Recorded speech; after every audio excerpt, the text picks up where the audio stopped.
I think most people, you know, when they look at that, they go, wow, that's not ideal. Here we go. He's got the shirt off. It looks like he's at a club, but he's at his pub there. I think it was their football team won something. So, you know, the celebrations got out of hand. And listen, that's the way it goes. I don't think he planned for that, but you have one. That leads to two. Yeah. Next thing, you got your shirt off. So, why is he out at 2 in the morning? Why did he make sure that the cameras were there to capture it and release to the world that he's out at 2 in the morning during fight camp and drinking and partying? But there's no drink in his hand. So listen, Conor McGregor is a smart man. I don't take anything away from him. I think he's smart enough to understand that, hey, I can play possum here if I need to. So he can't be playing like I'm not training. I think he could have just left the gym and went into, you know, decided, hey, you know what? Let me go ahead and play a little possum. And so they think I'm out here just partying. I'm out here. I'm not ready for this fight. Because, listen, he's smart enough to know that there's cameras on me at all times right now. And if I'm in a club in the middle after I have a fight signed, everyone's going to talk about it. So I think he's just playing. I know this guy's training. He's an athlete at the end of the day. Well, it's the issue is I don't know what McGregor's been doing, and I know social media can be not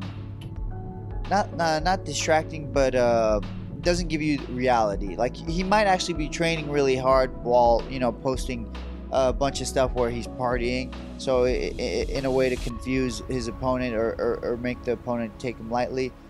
And this is going to go seem really crazy, because obviously any sports scientists or people like that would say, what is Bisping talking about? When you're cut from a certain type of cloth, it doesn't matter. It doesn't. He's still going to show up. He's still going to fight his ass off, right? Okay. He's never had the best cardio, because in the first couple of rounds, he's explosive as hell. Do you know what I mean? But it's just when you're that kind of person, like that kind of greatness, it's like a juxtaposition. You need that madness to be able to achieve. Like, look at Mike Tyson. Look at John Jones. Look at Chuck Liddell. Chuck Liddell was notorious for it. Do you know what I mean? Just because, you know, you live on that edge. Do you know what I mean? You're not a regular person. And so he can go out, he can have his top off in the pub, and he can enjoy himself, and he can have a few beers. John Jones played the same game. And John Jones eventually quit playing the game. But he told the world why he was doing it initially. And that was, he wanted to always have an excuse in case he lost. And not to you, the public. He wanted to have one for himself. If he would go to practice and he would work hard and he'd do what the coaches asked him, he'd put all that time in, but he would also go out and drink and have a good time. If he was to taste defeat, he could tell himself, well, yeah, but it was because of, like, I could fix it, I could beat that guy, I could do better in a rematch, because I've already got this one thing that was a weakness and drawing me down. Like, if I just stopped doing that, and I fully understood it when John said that, that wasn't like exactly captivating news, because as human beings, we all have a piece of that. But what was so captivating is that John was admitting it. He was just speaking to it. And I do have to wonder if there's a piece of that happening here with Conor. Well, again, you and I, here we are. We were talking about John Jones. John Jones was doing a lot of that stuff too back in the day, and many other fighters throughout history. I don't know what's real on the internet and what's not real on the internet. I don't know timing-wise, and one of them he's got a beard, and one of them he doesn't have a beard, and I have no idea. I don't know if any of that's real or true or whatever, but you know, Conor's not a dumb guy, and you know, this is obviously a big fight for him. He's calling it the best comeback in the history of sports and all that stuff, so we'll see what happens. I used to, at the very beginning of every training camp, it was almost like a ritual that I had. It was with Chris Camozzi. The first would be the first Tuesday of every training camp. I would just absolutely destroy myself. It was always because I had way back in the day, this is a while ago, but I would always have Wednesdays completely off. So we would train really hard Monday, Tuesday, and then really hard Thursday, Friday, Saturday. And then I'd have Mondays and Wednesdays off. And that first Tuesday, me and Chris would go out in Denver and just absolutely destroy ourselves. And then you'd be right back on the rails. So it'd be like about the same about the same amount that Conor's out. It'll be like 6 or 7 weeks out.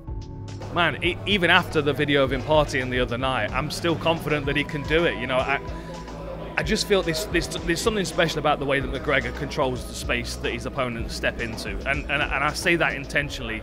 Like, Michael Chandler's stepping into McGregor's world, and I know Michael Chandler's a veteran and he's achieved so much, but there's nothing like a Conor McGregor event, and you've never been to an event as big as a Conor McGregor event. Even Michael Chandler's going to be in awe and a little overwhelmed by it. And Michael Chandler's not very strategic in the way that he fights these days. He's there for a scrap.